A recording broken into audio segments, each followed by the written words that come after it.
अब बात करते हैं किस किस तरीके का म्यूचुअल फंड होता है। बहुत तरीके का म्यूचुअल फंड होता है। हम बेसिक बता दे रहे हैं कि लिक्विडिटी के हिसाब से दो तरीके का होता है। लिक्विडिटी कहने का मतलब है कि पैसा लगाएं और तुरंत निकाल लिए। तो एक होता है ओपन एंड और एक होता है closed end.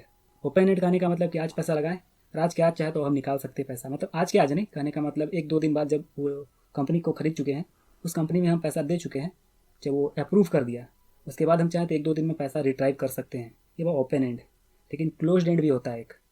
Closed end basically वो होता है कि अगर आज हम पैसा लगाएं तो वो लिमिट देता है कि एक साल के बाद ही आप निकाल सकते हो, उससे पहले नहीं निकाल सकते। 2 साल 3 साल 4 साल उसका एक लिमिट होता है। तो ये क्लोज्ड एंड होता है। और एक तीसरे तरह का भी होता है इसी में, इंटरवल। समझ में आया? दो तरह का समझ में आया। ओपन एंड समझ में आया, कभी भी खरीदे कभी भी बेच दिए। क्लोज्ड एंड में एक बार खरीदे लेकिन निकालने वो देगा नहीं आसानी से, हाँ टाइम रहेगा। और एक तीसरा तरह का होता है इंटरवल फंड। ये इंटर करने देगा नॉर्मल तरीके से, जैसा क्लोज्ड एंड था ओपन एंड था, ओपन आराम से इंटर करने दिया, लेकिन निकलने समय ये स्पेसिफिक टाइम देगा कि आप दिसंबर महीना में निकल सकते हैं, इतना तारीख तक ही निकल सकते हैं। ऐसे कुछ एक इंटरवल देता है कि आप इतना तारीख तक निकल जाइए, आपको कोई दिक्कत नहीं है, इसमें मेरे पास पैसा रहता है। तो ये इसी का मिक्सअप वर्जन है एक तरह से। क्लोज्ड एंड ही है लेकिन थोड़ा सा ओपन एंड की तरह काम करता है, बीच बीच में कभी कभी देता है ऑप्शन निकालने के लिए, इसको इंटरवल फंड बोलते हैं। लेकिन इंडिया में बहुत कम है इस तरह का फंड, ज़्यादातर आपको मिलेगा क्लोज्ड एंड या ओपन एंड। समझ में आया यहाँ तक? ये है लिक्विडिटी के हिसाब से। अब होता है मैनेजमेंट के हिसाब से। एक होता है एक्टिव और एक होता है पैसिव। एक्टिव उसको बोलेंगे जिसने हम फंड मैनेजर को पैसा दिए और वो एक्टिवली पैसा मैनेज कर रहा है, वो एक्टिव। अब पैसिव होगा जो हम इससे पीछे समझाए थे, इंडेक्स ETF। इसमें कोई दिमाग नहीं लगाना, पैसिवली पैसा दे दिए, 30 कंपनी में पैसा लग गया, वो हुआ पैसिव। वो भी एक तरह का म्यूचुअल फंड ही टाइप का हुआ कि हम पैसा दे दिए, हमको कुछ देखने का जरूरत नहीं पड़ा। तो यह दूसरा मैनेजमेंट के हिसाब से एक्टिव और पैसिव। समझ में आया? एक्टिव हुआ मैनेजमेंट खुद ब खुद जाके काम कर रहा है, और पैसिव हुआ कि इंडेक्स में डायरेक्ट डाल दिए। दो समझ में आ गया। तीसरा होता है एसेट क्लास। एसेट में डिवाइड करना। एक होता है उसमें होता है डेट और इक्विटी, जो हम पहले बोले थे डेट और इक्विटी, बस ये वही है डेट और इक्विटी। डेट में होता है बेसिकली वहाँ पे इन्वेस्ट करना जहाँ पे आदमी उसको पैसा दे रहा ताकि वो कर्जा दे सके, कर्जा टाइप का फंड, जैसे कि बैंक कर्जा देता है, ये कुछ उसी टाइप का है। तो एसेट में क्या हुआ, डेट और इक्विटी दो तरीके का हुआ। अभी डेट को डिवाइड कर दिया गया है और एक में लिक्विड फंड, बस नाम दे दिया गया है क्योंकि बहुत शॉर्ट टर्म के लिए होता है, एक दिन के लिए पैसा लगाया जा सकता है। ये लगता है डेट फंड में ही है, बस लिक्विड फंड बोल दिया गया है ताकि एक दिन के लिए भी आप पैसा चाहे तो लगा कर निकाल सकते हैं, वही है डेट फंड ही है। निकालने का इक्विटी में भी निकाल सकते हैं एक दिन में ही, लेकिन इसको नाम दे दिया गया स्पेसिफिकली कि आप एक दिन में ही निकालिए पैसा, उसको लिक्विड फंड बोलेंगे। और इसी में तीसरा तरीके का होता है हाइब्रिड। डेट हुआ, इक्विटी हुआ, और डेट का छोटा रूप हो गया लिक्विडिटी, लिक्विड फंड। तो तीसरा तरीके का होता है हाइब्रिड। हाइब्रिड में होता है डेट और इक्विटी दोनों को मिला हुआ होता है। समझ में कुछ तो ठीक से नहीं आ रहा होगा? हाइब्रिड तो आ गया, मतलब कुछ पैसा को डेट में लगाए हैं और कुछ पैसा को इक्विटी में लगाए हैं, तो हाइब्रिड दोनों का मिक्सअप हो गया। लगभग इतना ही तरह का होता है। बाकी कुछ स्पेशल केसेस है, जैसे इंडेक्स हुआ, सेक्टोरल फंड हुआ, ELSS हुआ, इंटरनेशनल फंड हुआ, रिटायरमेंट फंड हुआ, ये कुछ अलग तरीके का होता है। इसमें से बस हमको समझाना ELSS, जो कि थोड़ा सा ज़रूरी लगता है हमको। बहुत से लोग हैं जो इन्वेस्ट करते हैं अपना पैसा LIC में या किसी और PPF में, जहाँ पे उनको टैक्स बेनिफिट मिलता है ATC के अंतर्गत। तो ATC के अंतर्गत अगर आपको पैसा बचाना है तो आप ELSS फंड भी खरीद सकते हैं, इसमें भी आपका पैसा बचता है, टैक्स जमा करने से आप बच सकते हैं। ELSS फंड होता है, आप किसी से भी पूछिएगा इक्विटी लिंक्ड सेविंग स्कीम, तो आपको बता देगा कौन फंड अच्छा है, वो आप डिसाइड करें। मेरा बस बताने का मतलब ये था कि सेविंग के लिए बस ऐसा नहीं है कि आप LIC करें या किसी PPF को खरीदें, आप चाहे तो किसी ELSS फंड, स्टॉक मार्केट में भी पैसा लगा सकते हैं।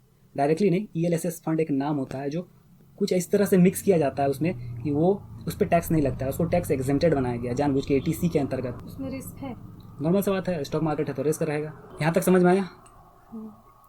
बेसिकली तीन ही है जो इसको डिवाइड किया गया। सबसे पहले लिक्विडिटी के हिसाब से, दूसरा हुआ मैनेजमेंट के हिसाब से, और तीसरा हुआ एसेट क्लास के हिसाब से। यहाँ तक बेसिक समझ में आया म्यूचुअल फंड का टाइप। अब म्यूचुअल फंड जब आप खरीदने जाएंगे तो आपको बहुत सारा चीज़ उसमें मिलता होगा, जैसे कि flexi cap, multi cap, large cap and mid cap, small cap, ELSS, value, focused, dividend, ये सब आपको जब आप खरीदने जाते होंगे तो बहुत सारा चीज़ मिलता होगा। तो ये एक्चुअली में है क्या? जब आप खरीदने जाते होंगे तो आपको ये सब टर्म दिखता होगा कि आप SBI में घुसे तो SBI में आप किसको खरीदना चाहते हैं। अब जब भी जाइएगा तो आपको ये सब टर्म दिखेगा। इसके बाद भी और 2 वर्ड दिखेगा, ग्रोथ, डिविडेंड और डायरेक्ट और रेगुलर, ये सब वर्ड दिखेगा। ठीक है, तो बेसिक मतलब इसको पहले समझ लेते हैं कि जो टर्म फ्लैक्सी कैप होता है ना, उसमें कोई रिस्ट्रिक्शन नहीं होता है। वो एक जंगल का शेर टाइप का होता है, वो जहाँ चाहे वहाँ पैसा लगा सकता है। पूरा 5,000 जो कंपनी है, 5,000 प्लस कंपनी है, उसमें कहीं भी पैसा लगा सकता है। तो जहाँ भी आप देखें फ्लैक्सी कैप, वो कंपनी कहीं भी पैसा लगा सकता है, वो म्यूचुअल फंड, ये वो फ्लैक्सी कैप। तो उसको कोई बाउंडेशन नहीं है, ये बाउंडेशन बनाता है सेबी जानबूझ कर। दूसरा होता है मल्टी कैप। मल्टी कैप पहले था फ्लैक्सी वाला, कहने का मतलब मल्टी कैप पहले था खुला शेयर टाइप का, कहीं भी पैसा लगा सकता था। लेकिन पिछला साल सेबी क्या किया कि इसको कुछ रिस्ट्रिक्शन डाल दिया कि आप कुछ परसेंट, जैसे 25% लार्ज कैप में लगाइएगा, 25% मिड कैप में, और 25% स्मॉल कैप में आपको लगाना पड़ेगा। लार्ज कैप, स्मॉल कैप और मिड कैप क्या होता है पहले बता दें कि देश का सबसे जो टॉप 100 कंपनीज़ है मार्केट कैप के हिसाब से। मार्केट कैप कहने का मतलब कि जो बड़ा कंपनी, कहने का मतलब अभी बस समझो कि बड़ा जो सबसे 100 कंपनी है उसको बोलेंगे लार्ज कैप। 100 से लेकर 250 तक होगा मिड कैप, और 250 से पीछे जितना चले जाए वो होगा स्मॉल कैप सारा। तो मल्टी कैप को बोला गया कि आप 25% लार्ज में लगाइए, 25% आप मिड में लगाइए, और 25% स्मॉल में, बाकी 25% आपको जहाँ लगाने में आप लगा सकते हैं। ये है बेसिक मल्टी कैप। फिर है लार्ज कैप। लार्ज कैप में बेसिकली 80% लार्ज कैप में लगाना पड़ता है, 1 से 100 कंपनी में, जो टॉप 100 कंपनी है उसमें। उसी तरीके से large cap and mid cap होता है, जिसमें से 35% लार्ज कैप में लगाना है, 35% मिड कैप में लगाना है। इसी तरीके से आप रेशियो देख सकते हैं कि आप अलग अलग रेशियो है जिसमें आप लगा सकते हैं, आप पढ़ लीजिएगा इसको। और ELSS फंड में इसमें एक चीज़ बता दें कि ELSS फंड में 3 साल का लॉक इन पीरियड होता है। अगर आप अभी पैसा डालें तो आप 3 साल तक उस पैसे को नहीं निकाल सकते हैं। तो बेसिक आपको समझ में आ गया कि अगर आप जब भी खरीदने जाइएगा तो आपको ये सब टर्म मिलेगा। तो आपको इसमें से कौन सा खरीदना चाहिए। नॉर्मल सा बात है कि ये सब तो ठीक है, हम सीख गए, लेकिन हमको खरीदना कौन सा चाहिए। आपको खरीदना चाहिए, सबसे पहले मैं, अगर जिस व्यक्ति को कुछ भी नहीं आता है उसके लिए इंडेक्स सही है। व्यक्ति थोड़ा बहुत सीखना चाहता है उसके लिए सबसे पहला फंड खरीदना चाहिए उसे फ्लैक्सी कैप, मतलब ऐसा फंड जिसका कोई रिस्ट्रिक्शन ना हो, क्योंकि उसको पता नहीं है कौन सा फंड चलेगा नहीं चलेगा, तो फंड मैनेजर डिसाइड करेगा। तो सबसे बढ़िया होगा कि वो फ्लैक्सी कैप फंड खरीदे, इसमें कोई रिस्ट्रिक्शन नहीं है, मैनेजमेंट जहाँ चाहे वहाँ पैसा लगा सकता है। तो हम पहला फंड जो खरीदेंगे म्यूचुअल फंड में वो फ्लैक्सी कैप खरीदेंगे, ठीक। उसके बाद दूसरा फंड कौन सा होना चाहिए। अगर आपको सेविंग करना है, मतलब टैक्स बचाना है, तो आप ELSS के पास जा सकते हैं। अगर आपको सेविंग नहीं करना है, अगर आपको बस इन्वेस्टमेंट करना है, तो मैं चाहूँगा कि आप कुछ फोकस्ड फंड पे जाएं। अब यहाँ फोकस्ड फंड क्या होता है वो बता दूँ कि फोकस्ड फंड बेसिकली होता है कुछ एक नंबर ऑफ स्टॉक्स में इन्वेस्ट करता है, 20 कंपनी या 25 कंपनी, बस उतना ही में इन्वेस्ट करेगा, उससे ज़्यादा कभी बढ़ेगा ही नहीं, इसी में रहेगा। यही सब जो है ना, इसी में देखिए कि आप फोकस्ड फंड आपको दिखने में मिल जाएगा कि ये बस फोकस करेगा 30 कंपनी में। तो फ़ायदा ये होगा कि 30 कंपनी में कोई 1-2 कंपनी बढ़िया कर जाता है तो आपका रिटर्न काफ़ी बढ़िया हो जाएगा, जिसके वजह से आपका जो ओवरऑल रिटर्न है वो बढ़ जाएगा। जो सबसे पहला फंड है वो खरीदना चाहिए वो फ्लैक्सी कैप। दूसरा जो मैं रेकमेंड करूँगा वो होगा फोकस्ड फंड। इसके बाद आप चाहे तो large cap, mid cap, small cap, ये बस आप चाहे तो खरीद सकते हैं, ऐसा कोई ज़रूरी नहीं है। 50 फंड खरीदने से कोई फ़ायदा नहीं है। नॉर्मल सा बात है कि लगभग सब फंड में एक ही टाइप का कंपनी रहता है। लार्ज कैप का जैसे मैंने बताया कि लार्ज कैप में वैसे कंपनी होते हैं जो देश के सबसे 100 बड़े कंपनी होती है, 1 से लेके जो 100 तक सबसे बड़े कंपनी है मार्केट कैप के हिसाब से, वो सब सारा कंपनी होगा लार्ज कैप। मिड कैप में होगा 100 से लेके 250 तक का मार्केट कैप के हिसाब से, और 250 से पीछे जितना कंपनी है सबको स्मॉल कैप बोलेंगे। हम माइक्रो कैप के बारे में बात नहीं कर रहे हैं, बस यही 3 को समझते हैं कि किसी भी, आपको तो चलिए पता चल गया कि लार्ज कैप ये है, मिड कैप ये है, स्मॉल कैप ये है, तो लेकिन इन्वेस्टमेंट किस में करना है, किस में फ़ायदा ज़्यादा होगा या किस में रिस्क ज़्यादा है। बेसिकली देखने से आपको पता चल जाएगा कि देश का जो सबसे बड़ा 100 कंपनी है उसमें आपको स्टेबिलिटी मिलेगा, उसका प्राइस, आपका फ्लक्चुएशन कम होगा, जिसके वजह से आपका जो बिहेवियर होता है कि डाउन जब मार्केट चल जाता है तो आप बेच देते हैं, वो थोड़ा कम होता है लार्ज कैप में। लेकिन अगर परसेंटेज ऑफ ग्रोथ का बात करें तो लार्ज कैप थोड़ा रिलेटिवली कम ग्रो करता है, क्योंकि छोटा सा आप बात समझिए कि 1 रुपया को कन्वर्ट किया जा सकता है 10 रुपये में, लेकिन 1 करोड़ को 10 करोड़ में कन्वर्ट करने में बहुत मेहनत लगेगा। इसीलिए लार्ज कैप का रिटर्न थोड़ा सा कम होगा as compare to mid cap, small cap, लेकिन जो फ्लक्चुएशन होता है वो थोड़ा सा कम होता है। तो आपका बिहेवियर जो आपको हमेशा ऑब्स्ट्रक्ट करेगा वो यहाँ कम होगा लार्ज कैप में।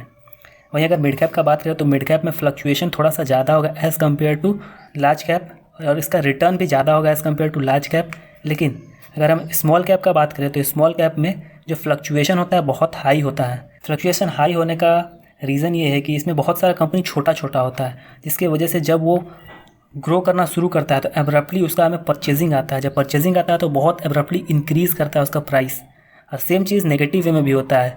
यहाँ पे बहुत छोटा छोटा कंपनी है जिसके वजह से उसका सेल्स बहुत जल्दी इम्पैक्ट होता है। छोटा कंपनी के पास ज़्यादा रिसोर्सेस नहीं होता है, तो जब नेगेटिव टाइम आता है या बोले ख़राब कंडीशन होता है, जब ख़राब मार्केट कंडीशन आता है तो होता ये है कि बड़ा कंपनी तो किसी तरीके से सस्टेन कर जाता है, मिड कैप भी किसी तरीके से सस्टेन कर जाता है, लेकिन जो स्मॉल कैप होता है वो इतना छोटा होता है एकदम छोटा भी नहीं होता है, लेकिन इतना छोटा होता है as compare to large cap और मिड कैप की वो बहुत सारा नेगेटिव इम्पैक्ट को झेल नहीं पाता है और कंपनी एब्रप्ट हो जाता है, मतलब बैंकरप्ट हो जाता है, जिसके वजह से उस स्टॉक को निकाल दिया जाता है। तो यहाँ पे आपका नेगेटिवली इम्पैक्ट करता है अगर आप उस स्टॉक को खरीदे होंगे और वो उसको निकाल दिया जाए तो आपका वैल्यू डायरेक्ट जीरो हो जाएगा। तो इसीलिए इसमें फ्लक्चुएशन बहुत ज़्यादा होता है स्मॉल कैप में, मिड कैप में थोड़ा कम और लार्ज कैप में बहुत कम, लेकिन रिटर्न सबसे ज़्यादा स्मॉल कैप में होता है, उससे ज़्यादा मिड कैप में और सबसे ज़्यादा लार्ज कैप में। तो ये आप पे डिपेंड करता है कि आपको किस तरीके से इन्वेस्टमेंट करना है, लार्ज कैप में, मिड कैप में या स्मॉल कैप में। आप कुछ परसेंटेज वाइज भी स्प्लिट कर सकते हैं। और जैसे कि मैंने फ्लेक्सी कैप के बारे में बताया था, उसमें कोई बाउंडेशन नहीं होता है कि किस स्टेज में हमको पैसा रखना है, मतलब किस मार्केट कैप में पैसा रखना है। तो आप उसको ट्राई कर सकते हैं, क्योंकि वो सबसे बड़ा ऑप्शन होगा कि आप जो भी फंड खरीदें उसको कोई बाउंडेशन नहीं होना चाहिए। क्योंकि अगर मान लेते हैं कि आप लार्ज कैप खरीदे हैं और उसको कोई अपॉर्चुनिटी मिड कैप और स्मॉल कैप में दिखा है तो उसको नहीं खरीद सकते, क्योंकि वो बाउंडेड है कि वो 80% अपना पैसा लार्ज कैप में ही लगाएगा, थोड़ा बहुत 20% लगा सकता है, लेकिन अगर उसको अपॉर्चुनिटी मिला है तो फिर वो ढंग से उसको यूज नहीं कर पाएगा। तो ये थोड़ा बहुत घाटा होता है आप अगर किसी एक लार्ज कैप, मिड कैप या स्मॉल कैप में खरीदते हैं तो यहाँ पे डिपेंड करता है कि आप किस तरीके से सोचते हैं और कैसे अपना बिहेवियर को कंट्रोल करते हैं। तो आपको समझ में आ गया होगा कि लार्ज कैप, स्मॉल कैप और मिड कैप है क्या और किस में पैसा आपको लगाना चाहिए। इससे पहले मैं बात किया कि डेट और इक्विटी फंड। तो डेट फंड किसको खरीदना चाहिए और इक्विटी फंड किसको खरीदना चाहिए। तो जो यंग है उसके लिए बेहतर होगा कि वो इक्विटी पे जाए ज़्यादा, क्योंकि उसके पास टाइम है कि अगर पैसा कम भी हो जाता है, ख़त्म भी हो जाता है, ऐसे ख़त्म होगा नहीं कभी, उसके पास टाइम बहुत ज़्यादा रहता है, तो उसको इक्विटी में बहुत ज़्यादा रिटर्न मिल सकता है। 10%, 12% के आसपास, 15% के आसपास भी रिटर्न मिल सकता है, लेकिन डेट में उतना नहीं मिलेगा। लेकिन डेट में फ़ायदा ये होगा कि उसका प्राइस फ्लक्चुएशन बहुत कम होगा। सबको क्या सोचता है कि प्राइस जब फ्लक्चुएट होता है वही रिस्क है। कहने का मतलब कि 100 रुपये में कोई स्टॉक ट्रेड हो रहा था, तो जब वो 40 और ऊपर 160 चला गया, अप डाउन पूरा बहुत ज़्यादा हो रहा है, तो आदमी समझता है कि बहुत रिस्की है, इसीलिए अल्फा, बीटा और गामा वैल्यू देखता है म्यूचुअल फंड का खरीदने में, हमको पसंद नहीं आता है। अभी नेट खोलिएगा तो आपको दिखाएगा वहाँ alpha, beta, gamma, delta value, कोई काम का नहीं लगता है हमको, क्योंकि जो कंपनी है वो 40 से 160 के बीच फ्लक्चुएट कर रहा है, तो उसे हमको क्या लेना देना है, करने दीजिए फ्लक्चुएट। बढ़िया है ना, जो फंड मैनेजर अगर बढ़िया चुने हैं तो वो 40 में खरीदेगा, 160 में बेच देगा, मेरे लिए फ़ायदा है, जितना फ्लक्चुएट करे, तो हमको उससे लेना देना नहीं है। तो हम बेसिकली बोल रहे थे कि जो आदमी यंग है उसको इक्विटी में जाना चाहिए और जो आदमी बूढ़ा है उसको डेट में जाना चाहिए, ताकि उसका पैसा का वैल्यू कम ना हो। उसको टाइम मिल जाता है ग्रो करने के लिए इक्विटी को, लेकिन डेट को अगर बूढ़ा आदमी है तो उसको ग्रो करने के लिए टाइम नहीं मिलता है, क्योंकि वो बूढ़ा हो चुका है और वो डिपेंड नहीं होना चाहता। बेसिक समझ में आ गया। अब हम थोड़ा बात करते हैं रेगुलर और डायरेक्ट। जब भी आप किसी म्यूचुअल फंड में इन्वेस्ट करने जाते हैं तो आपको ये 2 वर्ड जरूर दिखता होगा, रेगुलर और डायरेक्ट। रेगुलर के थ्रू अगर आप इन्वेस्टमेंट करते हैं तो आपका एक्सपेंस रेशियो, सपोज मानते हैं कि अगर डायरेक्ट में 1% था तो रेगुलर में आपको 1.5% लगेगा।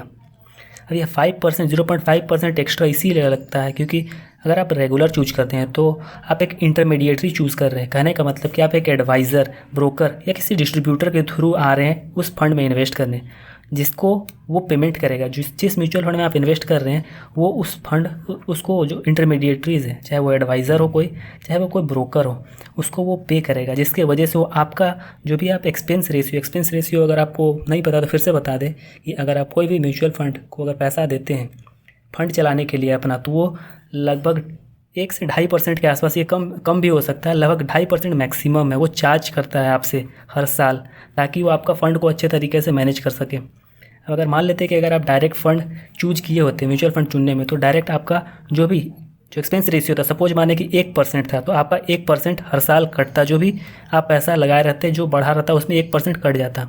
वही अगर आप रेगुलर के थ्रू इन्वेस्ट किए रहते तो आपका 1.5% कटता, क्योंकि 0.5% जो कट रहा है आप चूज किए रेगुलर, जिसमें आप एडवाइज़र के थ्रू या किसी ब्रोकर के थ्रू इन्वेस्ट कर रहे हैं, जिसको वो फंड मैनेजर पैसा पे करेगा। तो वो पैसा पे करेगा तो वो कहीं ना कहीं से तो लाएगा, तो क्या करता है कि आपका ही पैसा को काटता है और उधर पेमेंट करता है। तो मेरा सजेशन ये रहेगा कि कभी रेगुलर के थ्रू इन्वेस्टमेंट ना करें, जाएँ डायरेक्ट फंड में, उससे आपको 0.5% हर साल का कमीशन बचेगा। आपको ये देखने से लग रहा है कि 0.5% बहुत छोटा परसेंटेज है, लेकिन अगर आप लॉन्ग टर्म में देखिएगा 10 साल, 15 साल या 20 साल के इंटरवल में, तो आपको इसका पावर पता चलेगा 0.5% का। तो हमारा सजेशन ये रहेगा कि हमेशा डायरेक्ट फंड को चूज करें, रेगुलर न जाएं। बाकी आपकी मर्जी है।